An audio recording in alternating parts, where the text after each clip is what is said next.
targeting minorities. Far from reigning in majoritarian groups, Bangladesh is pandering to them. Violent protests and clashes after the arrest of Chinmoy Das, a Hindu monk and leader of one of the new minority rights groups that lead to a lawyer dying at the Chittagong court are very clear proof, if any was needed, that the law and order situation in Bangladesh remains precarious. The protest by thousands from the group representing Sanatani Hindus called the Bangladesh Sominito Sanatani Jagran Jote have a key demand that the Muhammad Yunus lead interim government secures the safety of the country's 20 million strong religious minorities, Hindus, Christians, and Buddhists, who have been targeted by Islamist majoritarian mobs. In more than 2,000 documented acts of violence, at least 9 minority members have been killed, ostensibly in protest targeting supporters of Ms. Hasina's Awami League party. There is a visible communal angle too. Mr. Das, who has also been associated with the Bangladesh chapter of the ISKCON, highlighted an 8-point list of demands.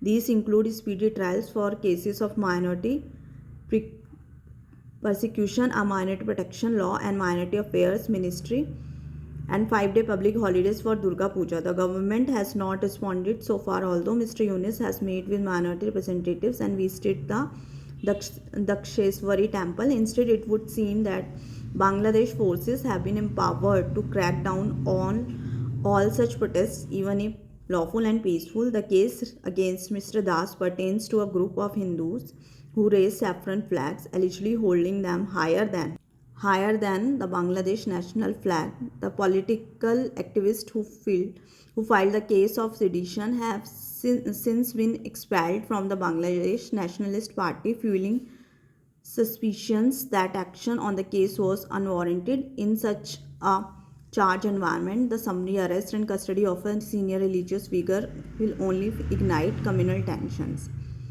The actions, as well as a move to push a ban of the ISKCON group through the court, are also fueling criticism of the Yunus government. New Delhi has been consistently vocal in asking Bangladesh to protect its minorities and to refrain from such heavy handed treatment of a revered figure. However, due to the Modi's government tense ties with the Yunus regime, these calls have not made such headway. In a stern pushback, the Bangladesh Foreign Ministry expressed dismay and hurt at India's statements accusing India of misrepresenting the situation.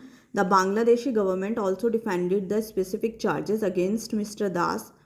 If New Delhi wishes to ensure that minorities feel more secure in Bangladesh, it must attempt reopening bilateral channels of communication. India must recognize that its voice will only be respected if it is able to ensure protections and freedoms to all citizens in exactly the measure it advocates abroad, particularly in the immediate neighborhood where the risk of religious majoritarian runs high.